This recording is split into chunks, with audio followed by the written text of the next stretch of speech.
Hello. Hi.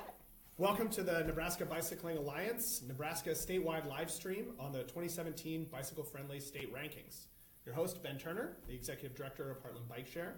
And I'm here today with Julie Harris, Executive Director of the Nebraska Bicycling Alliance, Mike Helgerson, Transportation Data Manager, the Metro Area Planning Agency. We'll probably refer to that as MAPA throughout the day. We're coming to you live on Facebook from the Engine Conference Room here at Commerce Village, which is where Nebraska Bicycling Alliance headquarters are. So let's get right into it. This morning, the League of American Bicyclists released their 2017 Bicycle-Friendly State Rankings, and for Nebraskans, the news was not good.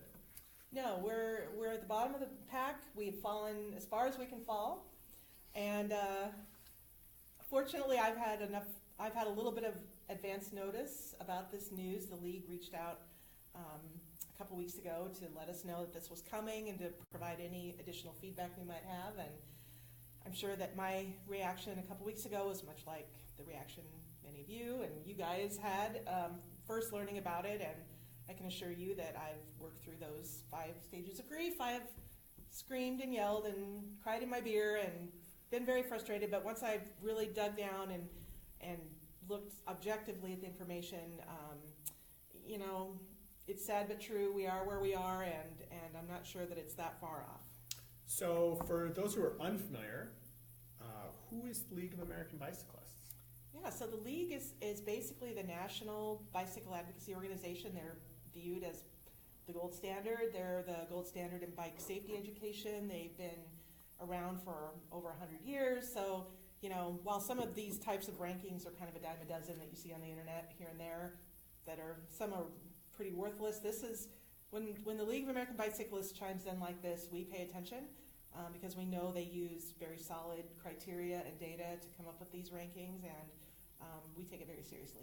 Yeah, and I think one thing that's important to reflect on is, while they call it the bicycle-friendly state, what it's really referring to in a lot of ways is the role of the state in providing bike safety in terms of infrastructure investments, funding opportunities, and then also the policies that support a more bike-friendly state. So, while it's characterizing the entire state, really it's about the role of state governments, statewide advocacy organizations like Julie's Nebraska Bicycling Alliance, that they're really looking at here. So this is, I think you said this, really just a state level focus. Do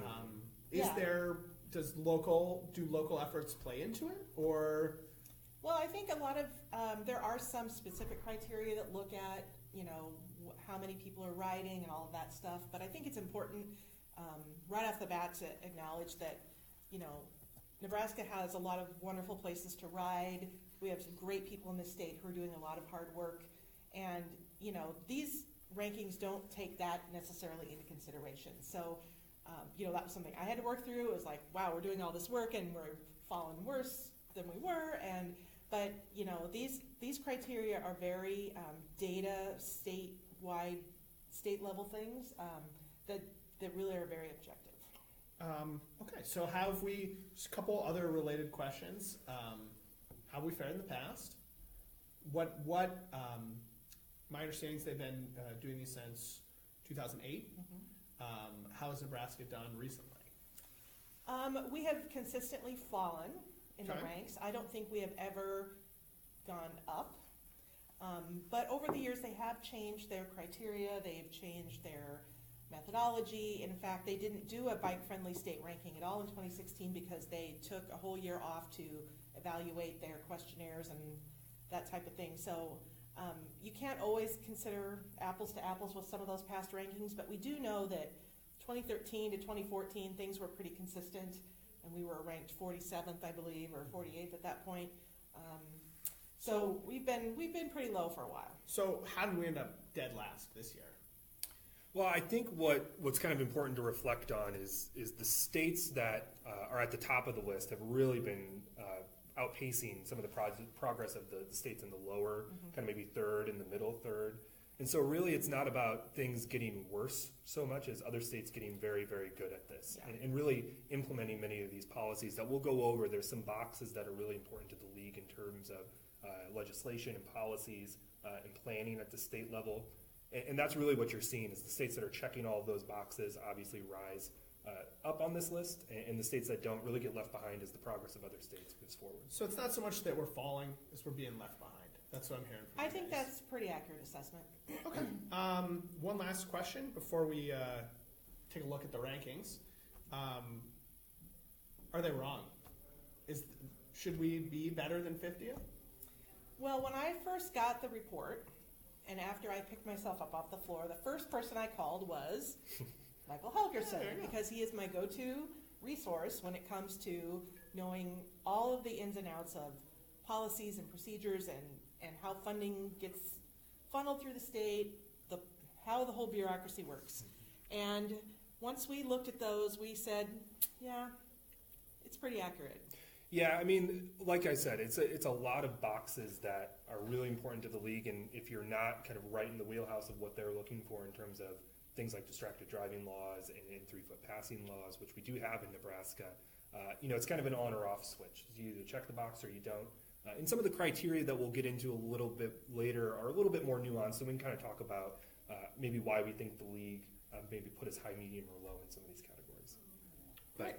we've got the top 10 states up here right now. Yeah. All right. So let's take a tour around the country. Who did really well? The ones you would expect. I mean, I think the big surprise that I see here is that Wisconsin fell fairly dramatically, but I think there have been some state political issues in Wisconsin that have put up some roadblocks perhaps that kind of stopped all the great progress they've been making. Colorado, Oregon, I mean, these are places you would expect. Massachusetts, I think, has the most complete streets policies per capita in this as a state. Okay. But, these folks also have statewide complete streets policies and all kinds of things that support it. So, not a surprise. Yeah. So, who did poorly? Well, Besides Nebraska. Right. Well, we can look here at the bottom 10, and what you really see here is a lot of states in western in kind of plain states, as you would expect.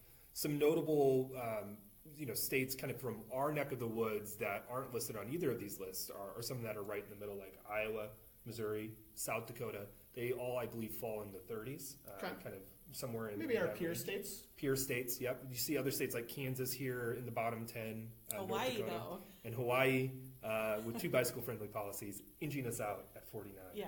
And so, not a huge surprise here. And if you go to the League of American Bicyclists website, you can actually see a map of this and how people fare.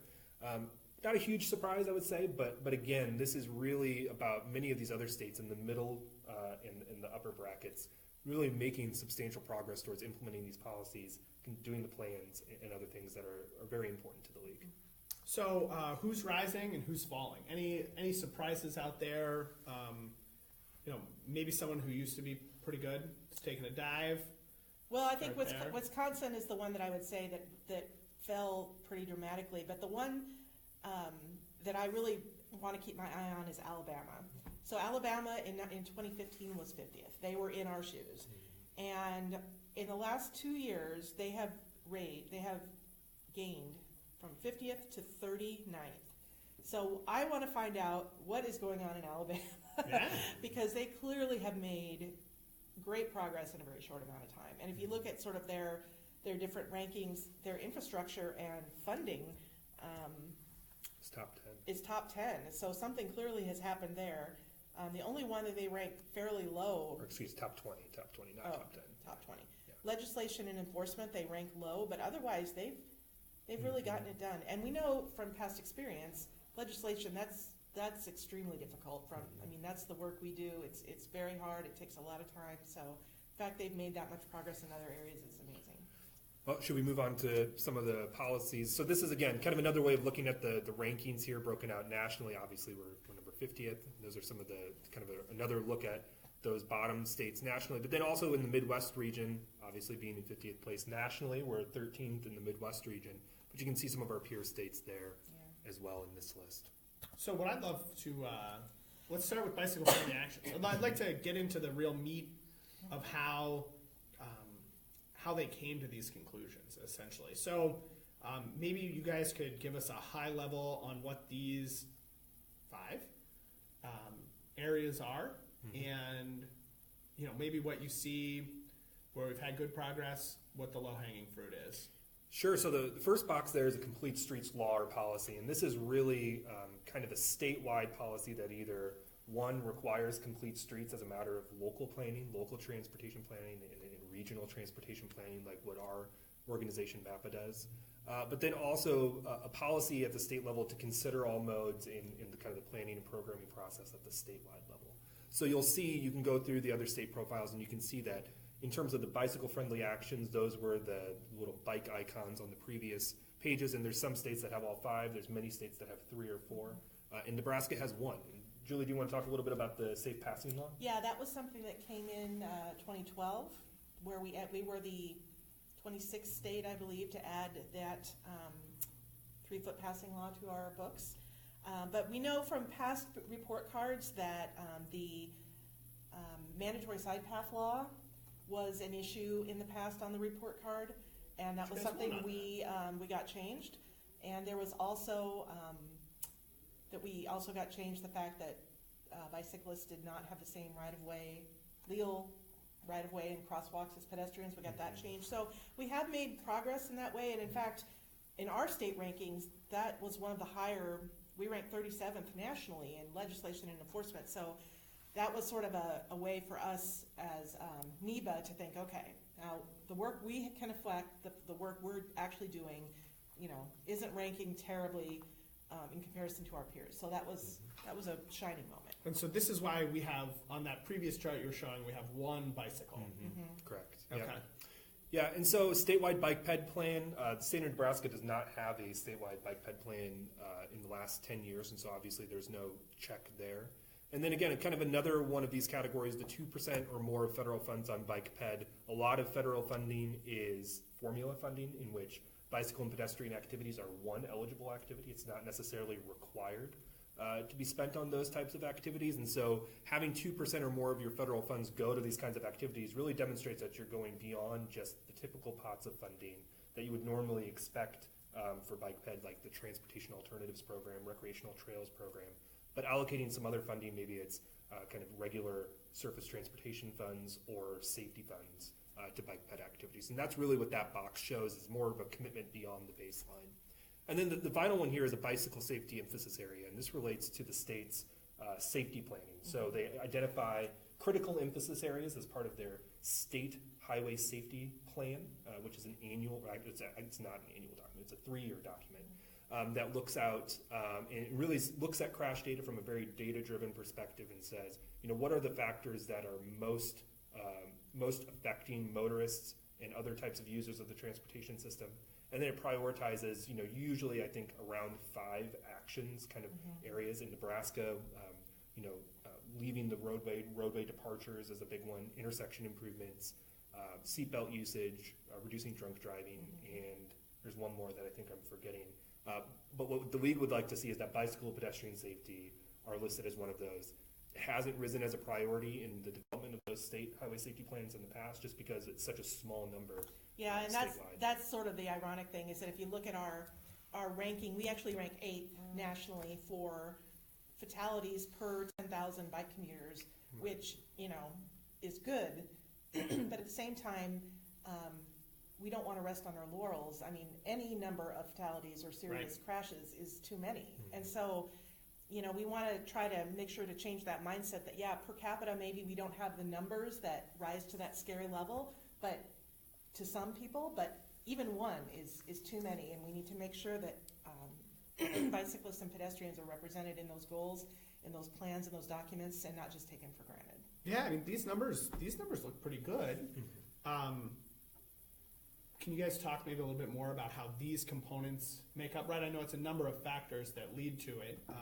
So I assume this is less important than other things. Yeah, I think this is criteria. Just information. The ridership data is obviously this. Another ironic thing is that Lincoln just won their second back-to-back national championship in the National Bike Challenge for riding. Nebraska's been in the top 5 several years. Omaha ranked very highly and has for several years. So clearly we're riding. Census data shows that bicycle commuting is up 300% in the Omaha area since the year 2000. So people are getting out there and riding. which is good.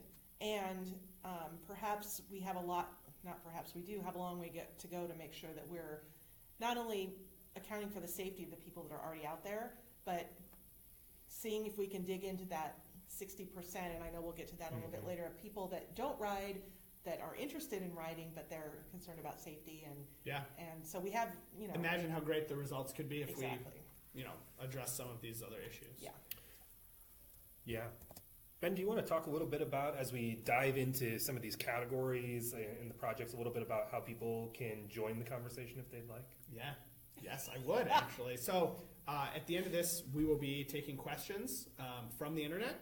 So you can, most effective way would be to use the hashtag AskNEBA, AskNEBA, on Twitter, or on this Facebook live stream, just post a question in the comments, and once we're done breaking down what happened, we'll take questions from the audience. Great.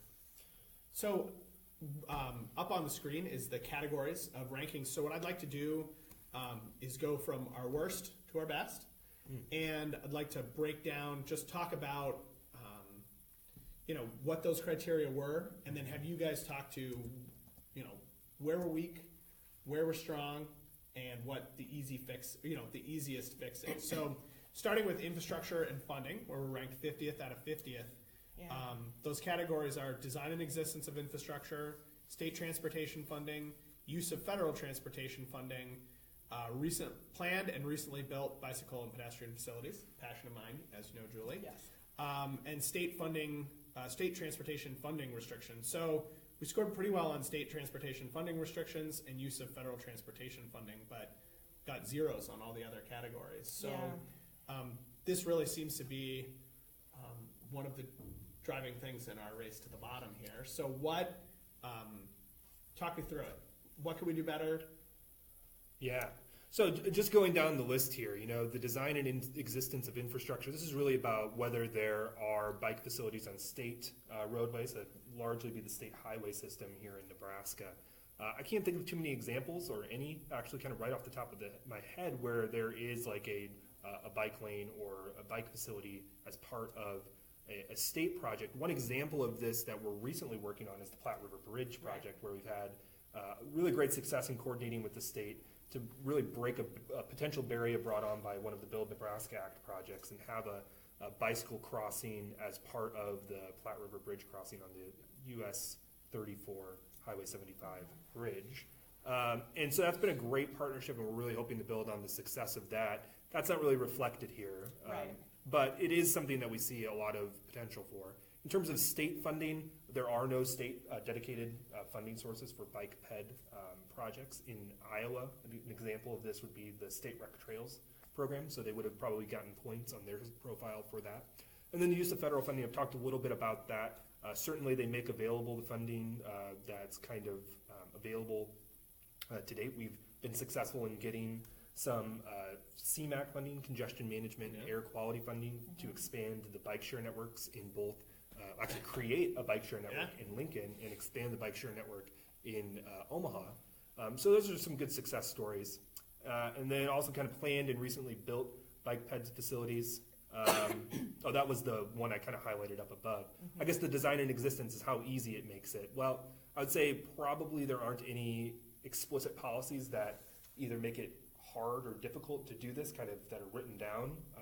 But I would think in general, we just don't see too many projects where that's being really facilitated by the state, which is kind of what they're looking for here. One good example of this that I think might not be reflected is something related to the Missouri Pacific Trail between Omaha and Lincoln, where the state did allow that, or has provided the clearance to have that run in their right-of-way to connect both Lincoln and Omaha. The MOPAC Trail. The MOPAC Trail, yeah, Missouri Pacific. I figured it out. MOPAC, Missouri Pacific, excuse me. And so that's a good example of one way where policy is moving in the right direction to improve our rank here.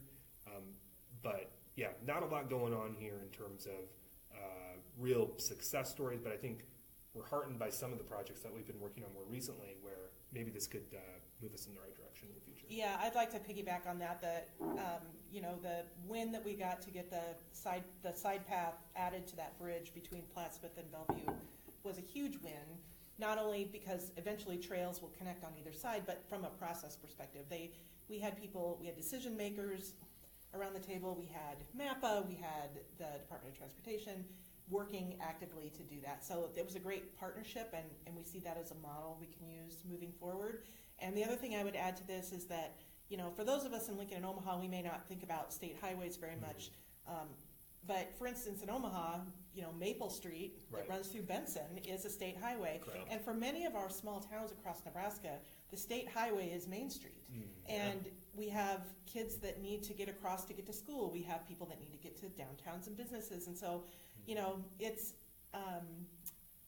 when we think about state highways, we may not consider that they really do there's some local implications there.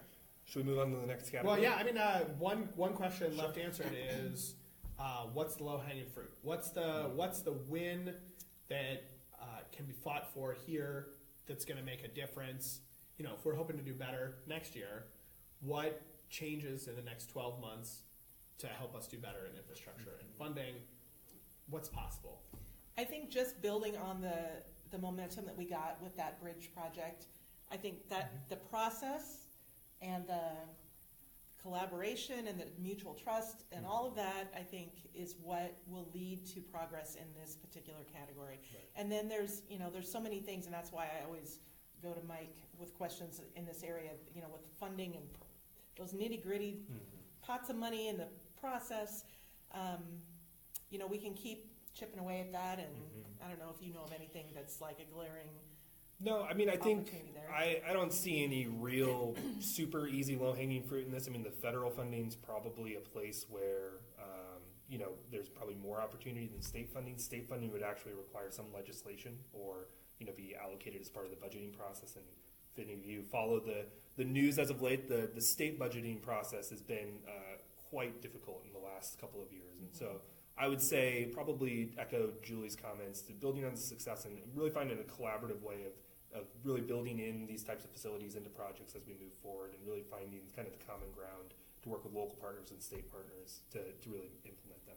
Think Cool. it through to start with, not add it on as a special amenity, Right, yeah. if we have extra money at Christmas kind of Yeah. thing. Yeah. Right, it's part of the project. Yep. What's the next category? Evaluation and planning, ranked 49th out of 50 states. So 4 categories here. State DOT bicycle and pedestrian plan, bicycle and pedestrian safety, understanding people who bike and walk, and then formal user group engagement. So I see a lot of opportunity in this one. We don't have a state bike plan. This is That's one the first one, yeah. Yeah. receiving 3 out of a possible 48 points on this. I personally think that is something that we really want to tackle. We see Nebraska Bicycling Alliance sees that as a very high priority. A state bike plan is something that looks at the process a lot of times. It looks at the policies on how we're kind of going back to that previous category. How are we making these decisions? I think that's crucial. And no formal user engagement group. Putting together a bike ped advisory committee on the state level. That's something that doesn't cost a dime, So I think in this category is perhaps the one that we have the most potential to make the biggest impact the most quickly. Yeah, and in the second category there, bicycle pedestrian safety, when we look at kind of at that statewide safety planning process, compared to other types of crashes like we kind of talked about before, bike and pedestrian crashes do rank relatively low, and they have gone through a process of considering those, and they just didn't fall into that kind of top 5, top 6 today. And we hope, we hope they don't reach that point, but maybe there's an opportunity where we can look at doing some more proactive things to make it safer and more convenient to ride bikes, and really working with the state on that process. So as you can see there, we're actually basically 2/3 of the points in that category, which I think reflects that statewide process and the consideration that is given to that. Yeah, and then, in some ways we shouldn't penalize people who are doing the behavior. Right. Because, it's been successful for them. And essentially, seems like we get a lot of credit and, for our good safety, which is great. But, the opportunity for other states to use those low safety as a driver, I think has been there in the past. And we should do it anyway without having to see terrible results Yeah. to get progress. So next is policies and programs, where we are ranked 48th out of 50 states. And again, have 4 categories here. Complete streets, design and access policies, state of practice development, and sustainable transportation policies. Complete streets is more than half the points available in this category, and we've received partial credit. Can you talk about why?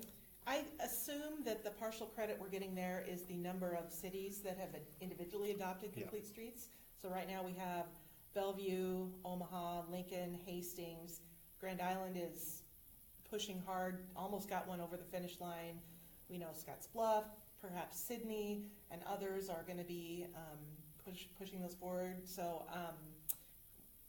having them on the local level is great, but ideally, we'd love to have that on the state level. And what that means is that every time there's a project, we make sure that we evaluate it to make sure it's safe for all users, not just the people that drive cars and trucks.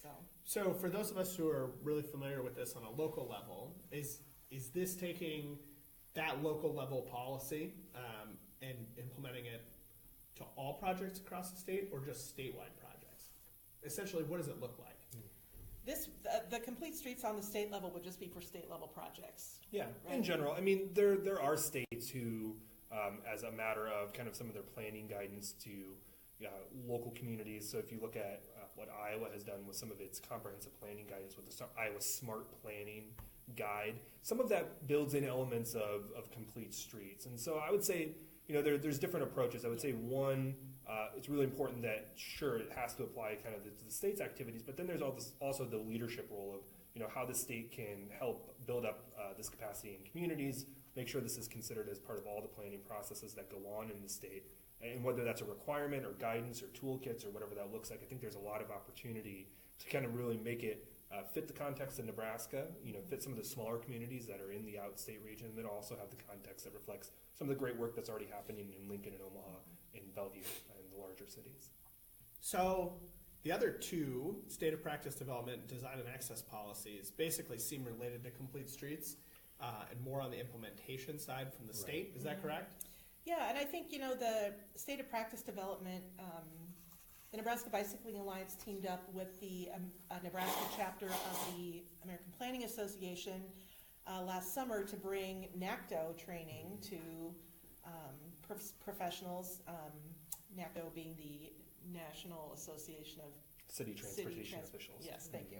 And NACDO really is the design guide that we feel is the most forward-thinking, the most innovative, certainly contains a lot of the bike and pedestrian type of infrastructure we'd love to see.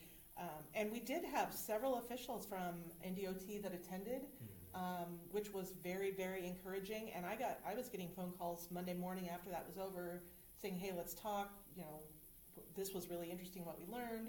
So, that's another one of those silver lining things. That's happened very recently, and if we can keep the momentum going in that direction, I think we'll end up scoring more in that area in the future. And I think similarly too, we've seen great participation with some of the trainings that we've hosted related to road diets, roadway reconfigurations, where you're taking lanes, reducing the number of travel lanes for vehicles, and really deciding what you're going to do with that extra space, whether you dedicate it to pedestrian space or bike lanes or parking.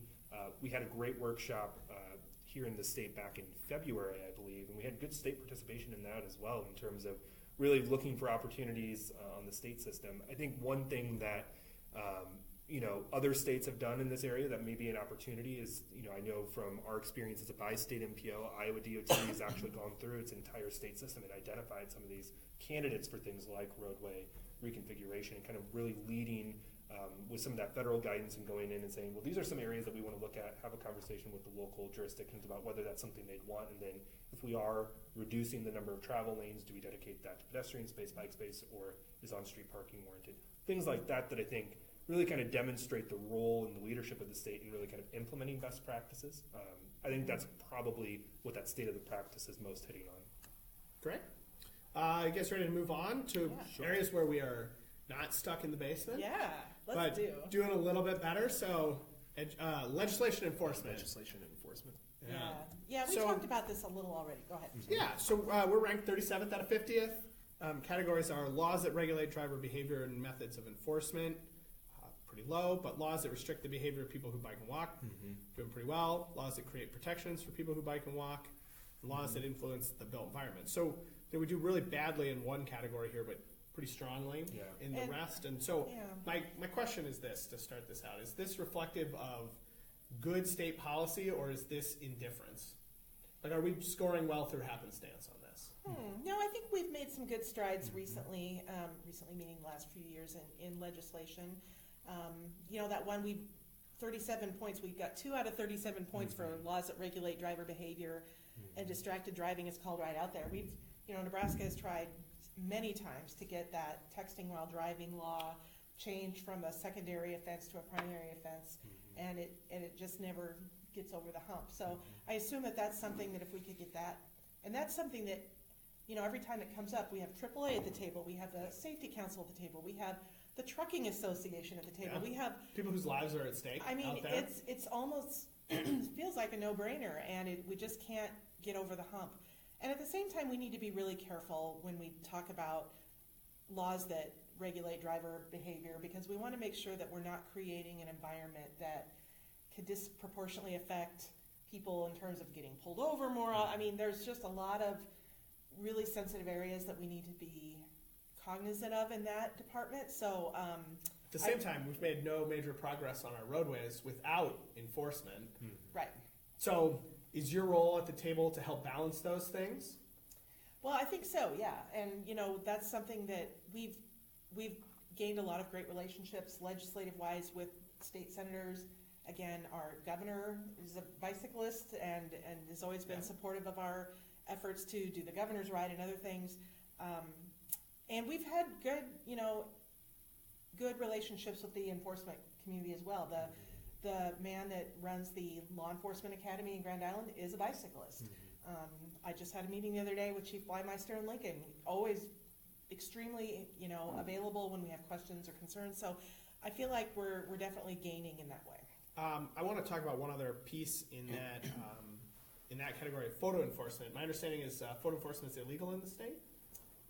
I think it's not typically, it is not legal today.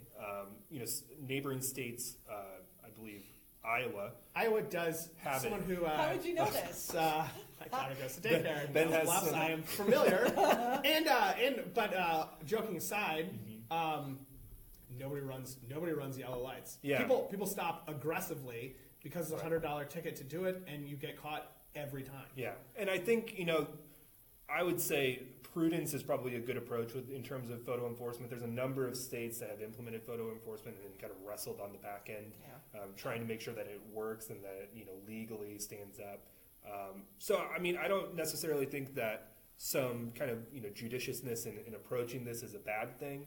I think time will tell how effective it really is. There are some cities and states that have some preliminary data, but I think it's a good opportunity. I think these types of things, these legislative changes, as Julie said, there's a broad spectrum of stakeholders who are at the table supporting these types of things to improve transportation safety, traffic safety.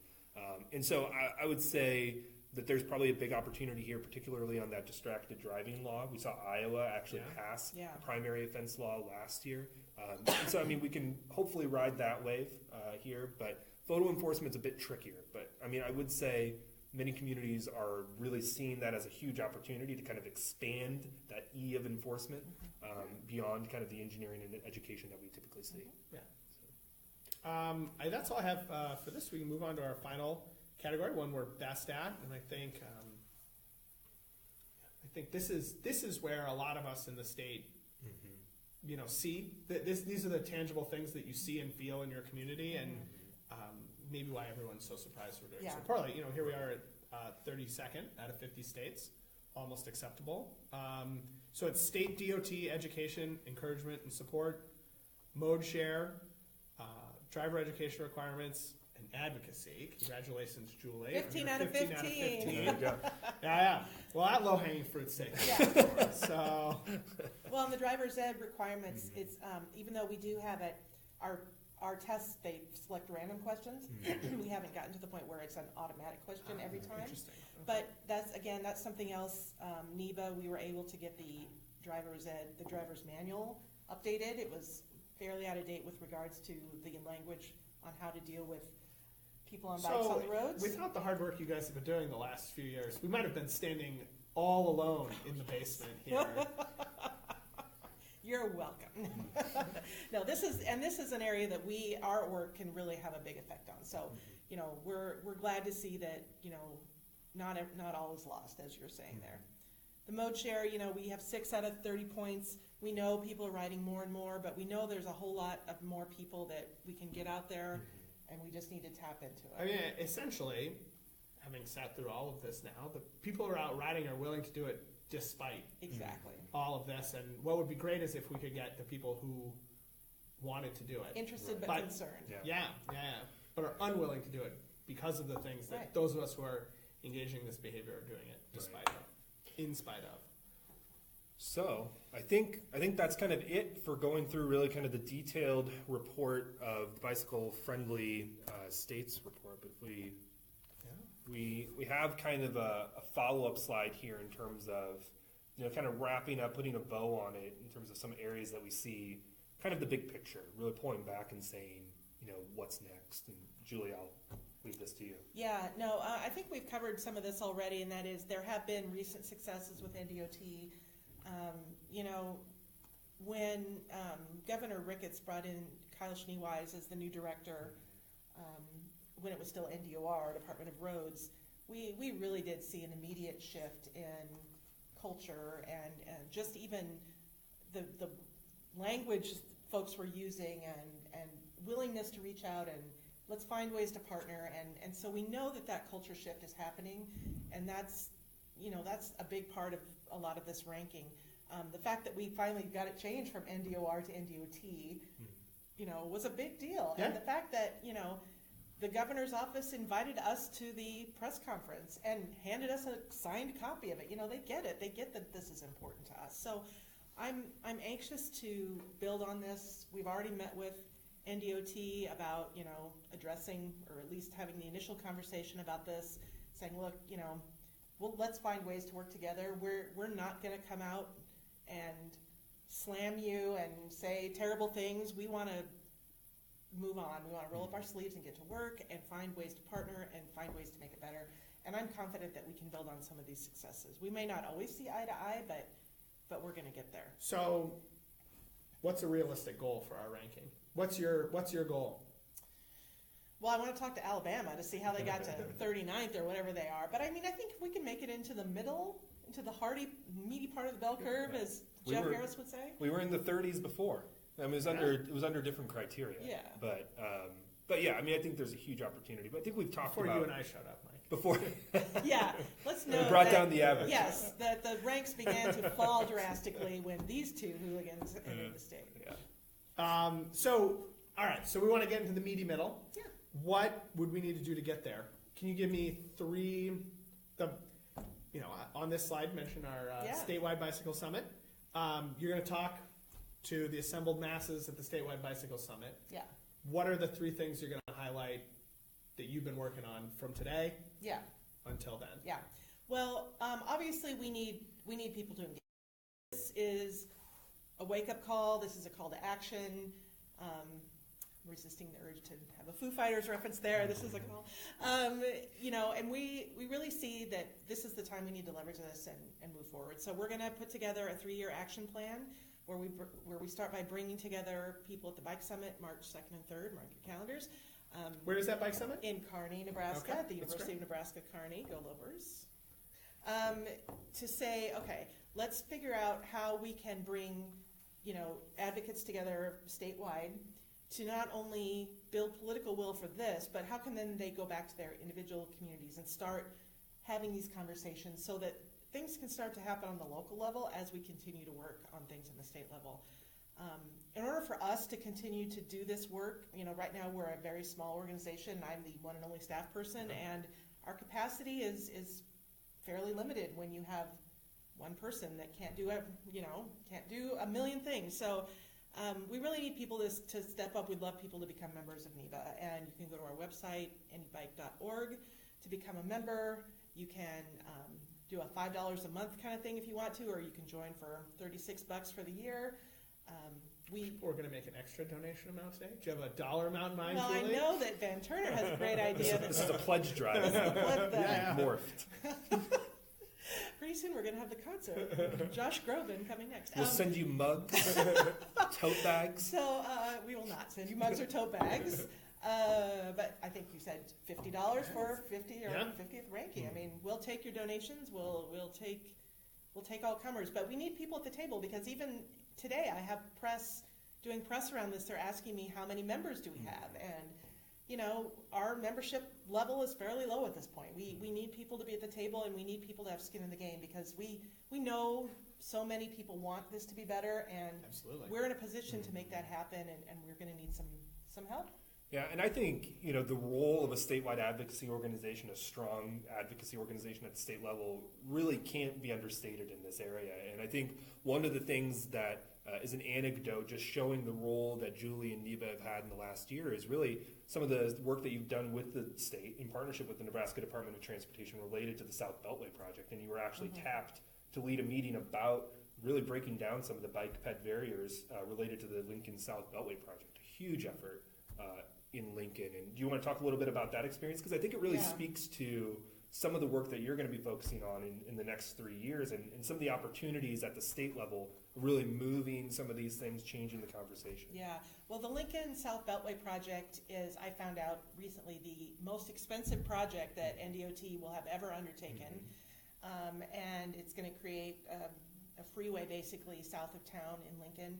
And, you know, when in our business, when we hear freeway, the red flags go up. And, you know, initially when they reached out and did a public meeting, there were a lot of people that bike that showed up to that meeting and said, hey, you know, we need to get over and across this new beltway. We need to ride. That's our route to get out of town, or that's our route to connect to this other trail. And to their credit, you know, they recognize that we probably need to dive a little deeper into this. So they reached out to us and said, hey, we want to have a separate public meeting that just focuses on bicycle issues. And we did that. We had probably 35 people in the room. And, you know, NDOT gave a brief overview, but then they really just listened. And they asked, we need to know where you're riding, how you're riding, where you're going. You know, they took the time to look at where the future trails are going to go, and to factor in where the culverts need to be placed now with this project, so that when the trails get built, they'll be able to just go right on through. And so that, again, that's the model we want to see. That's the process where we can work together very positively and collaborate. And they really learned a lot at that meeting, and hopefully we can continue to do a lot of that, because it was very productive. Right, and some of the discussion that the league has in their report is really about taking advantage of, you know, projects that are once in a generation. And that was really the posture that we took with the Platte River Bridge project, is that this is, you know, one of two crossings between Sarpy and Cass County, and we're not going to be able to go back for decades, really, to fix this problem once we create the barrier. Lincoln South Beltway is similar, and so I think it's a great testament to the work that Julie's already doing and the opportunity that we have in the future, to say that really taking advantage of those generational projects, the large state-driven projects that do exist throughout the state, that's probably a good model that we can build on from kind of recent experience, and there's always huge opportunities for that, to do that better. Definitely. Great. I think that sounds wonderful.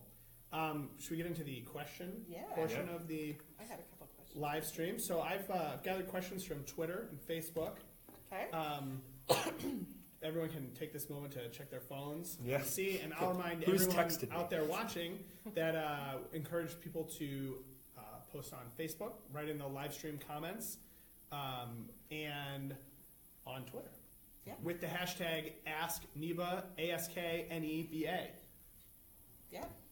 So I'm gonna go most technical questions, most nitty gritty to broadest, so smallest to broadest. Great. So on Facebook, Ken Tice has a question about the bicycle fatality metric. So question is, per 10,000 bike commuters doesn't include all bicycle versus auto fatalities. Could you talk more about how that number is calculated? I think what Ken is looking for is what does that number mean? What is a bike commuter versus How does that, because I too had a similar question. Is it all fatalities divided by the number of bike commuters, or how do they come to that ranking? Or how do they come to that metric? The per capita ranking. I think, let me pull up the, Go back to that slide. I believe they use the ACS data, the census data Okay. for that particular Right. question, because that census data looks at the number of people that report biking and walking to work. Yeah. And so if that's, I don't have it right here in front of me, but I'm gonna assume that that's how they categorize a bicycle commuter. Okay. So I don't know how the number would change based on the general number of fatalities that we've had. But I mean, This would essentially, the denominator is Yeah. 10,000 bike commuters. Yeah. Well, the denominator is, it's whatever proportion of bike commuters that we have in the state. I don't know if there are 10,000 bike commuters in the state of Nebraska based on the census data, but whatever proportion of that would be the denominator, whatever that number is from the... And then is it total fatalities? That's the top number? Yeah, and that would be from FHWA's crash database. This would be 2016 data, so this would not actually include anything kind of after January 1 of this past year. This is kind of looking back. So this is really kind of a January 1 look at where our state is. But, if you note where our ridership is, if you look at that 0.5% of commuters where we're kind of middle of the pack, that's why that number, that denominator is probably larger than other states. And then consequently back to the statewide safety planning, that total number of fatalities that we have that have been kind of like identified and evaluated through the statewide planning process are a little bit lower than some other categories. And so those two things together put us in the top 10 of a good place to be. Yeah. Yeah. And so I have a little more information. Sure. Based on what Julie sent around earlier. This figure is based upon fatalities over a 5-year period, Thank you. according to the National Highway Administration's Fatality Analysis Reporting System and the 2015 5-year estimate of the number of bicycle commuters. So it's essentially it's two numbers that aren't necessarily closely paired, put together to get a figure. Yeah. And it's something that's available everywhere, and that's probably why the league. Yeah, so actually, they go on to say, they believe that providing fatality data in the context of the number of bicycle commuters is the best currently possible way to adjust for differences in rates between the states. Yeah. So, Ken, I hope that answers your question. Thanks, Ken. We're gonna move By the way, along. Ken, get better soon. He's hurt. Oh, sorry, I haven't been paying attention, Ken. I got all kinds of jokes. I'm not gonna make. So the next question is, who from Nebraska is going to attend the NACTO conference this year? This is a question I've also been personally wondering, and it comes from Facebook. And Emily asks the question. I will be attending the NACTO conference in Great. Chicago next week. Great, I believe folks from the city of Omaha are attending. I believe so as well. But I'm not sure about anyone else. Do you know anyone else from around the state who's going? I don't know, but I'm some leftover grant money Great. for technical training, so I hopped on that. So Chicago on Halloween, be a great time. There you go. I have a list of bike share talks and things that are going on. I'm going to send to you after this. Great. Hope that answers your question, Emily. The next one comes from Facebook as well, and it sort of involves the state response. Has there been any response from the state at this time? The governor put out a statement. You mentioned he's a big cyclist. What's been the response? And I realize a little early in the process, but maybe you could talk us through what the scuttlebutt is. Well, as I mentioned, the Department of Transportation received the draft because they are the state bike coordinator is one of the people that fills out the survey. So they're aware, they're definitely aware, and we've already had a meeting to kind of, as I mentioned, go through and just had that initial conversation. The governor's office is aware. We have reached out to them to let them know that this was coming. We sent them our information about the press release, and so they're definitely aware. And I heard back actually this morning that they're weren't able to respond immediately, but they are interested to find out what the general response is. So we'll definitely. Have a great webinar, live stream, right. if you will, that they can watch. So if you're on watching Facebook. from the governor's office, hey, and we have been getting a lot of response. So we'll stay in touch with them as best we can. Well, and I think as governor cyclists go, I imagine we're in the top 5. So That's not a ranking, but I would imagine we are. yeah, no, I obviously didn't get any credit for that, but I think in terms of hope for the future, I think that would be an opportunity where could show some leadership.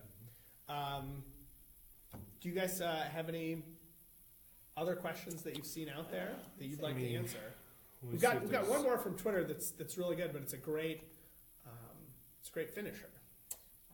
Well, we didn't really talk about the 60% interested but concerned thing. Is that maybe? Well, and I think some of these questions are about what are some of the easy steps in terms of really changing the conversation at the state. And I think Julie's point's right that I think we have great commuters, in some of our major cities especially, where people are really dedicated to cycling today, regardless of the amount of infrastructure.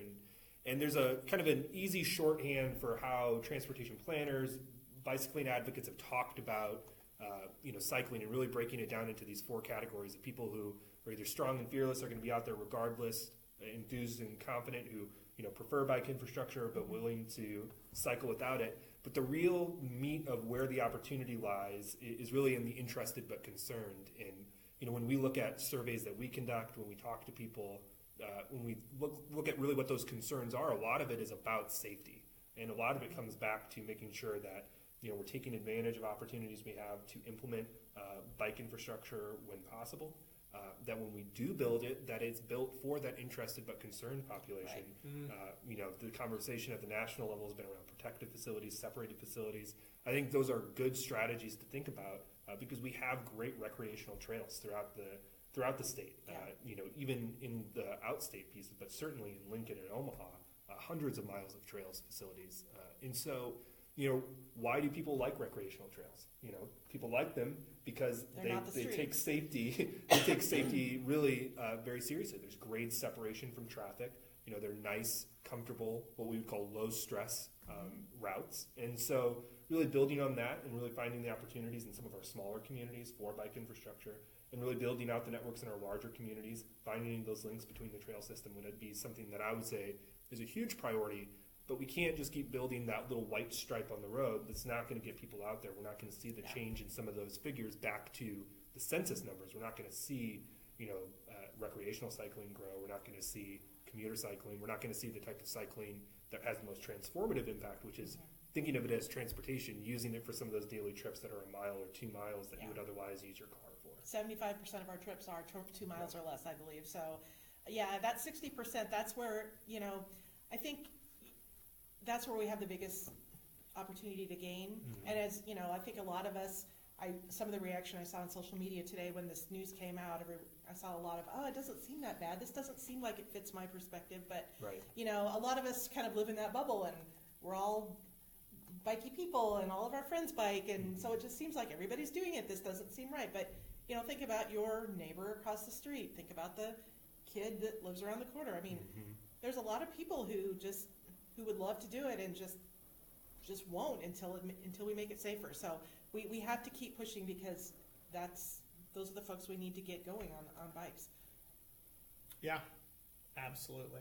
Some of those comments from this morning were, we'll not name other states, but people certainly I've been to other places. This isn't that bad. But I think what we've learned today is there's a very explicit set of criteria that has very little to do with how it feels to be a cyclist in a state, and very much to do with the choices that make the environment to be a cyclist in a state. So with that, let's go with the final question from Twitter. What are we going to do about it? Rachel says, what can be done?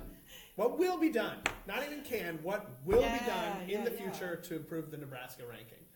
Well, again, we're going to have to link arms with the NDOT. There's a lot of the criteria here that kind of lies in their court, and we know that things are changing for the better, and we're just going to have to keep going with that and keep reaching out and proving ourselves that we're a trustworthy, great group to collaborate with and move forward.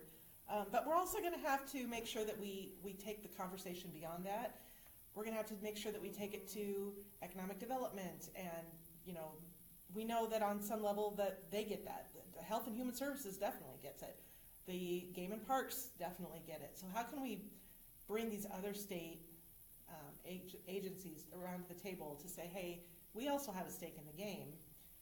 We shouldn't. Our press release this morning said we should never be last place in anything. That's the bottom line. Nebraska should never rank last in anything. And the fact is that we know that Amazon HQ wants to build their ginormous new headquarters in a place that has great transit, but also great bike and pedestrian facilities. We know that the hatchery in Grand Island relocated. The governor went out there for the press conference, relocated there 50 new jobs, and they cited the city's hike and bike trails as a quality of life issue. These decisions get made all the time, and bicycling is a huge quality of life thing, and we can't afford to be last place in this area. No, and I heard a great story from someone in Omaha who worked a previous job and attracting companies to the city, and they lost out to a city that had taken the folks out on a bike ride. Yeah. And that was in their plan, and they didn't execute on it, and they lost that business. And matters in decisions matters to all of us. So, a number of people out there watching right now, fired up. What's the number one thing they can do? Join NEBA. Great. Where can they do that? They can go to our website at anybike.org. Great. And become a member and stay engaged with us. And the second thing is mark your calendar for the Bike Summit, and that's March 2nd and 3rd in Kearney. And what we would like to do is try to get as many people there from around the state as possible. We had a great initial inaugural summit last year, and we had some out-state folks, but we had mostly Lincoln and Omaha, so we want to make sure that we draw from as many areas as we can, and so that you can be part of the solution, and so that we can get all the voices at the table to all be pulling in the same direction. Great. Sounds good. I have do you guys have any last remarks? Mike? I don't. Thanks to everybody for watching, and we hope to kind of continue this conversation. Thanks for getting all this technology stuff. Well, I was going to say, I have to say I think it actually worked. I have to say thank you to Mike for the tech assistance and all of the expertise. You don't want me to say expertise. The go-to. Ben, friend of the program. Bike share. Ride Heartland Bike Share is one thing you can do. Any fun passes available? I did not create a special one for today, but bike sharing is not relevant in these criteria, but we do have strong bike sharing in this state. So my last point is happy birthday to Derek Augustine. Yes, happy birthday. Who's out there, and well before he knew what today would bring, what news today would bring, dedicated his birthday to Nebraska Bicycling Alliance. So happy birthday, Derek. Thanks, Derek. Too, yeah. Make a double donation if you know Derek and are watching this. So that's all I have. That's all I got. All right. Keep Thank riding, you all everyone. for participating. Thanks.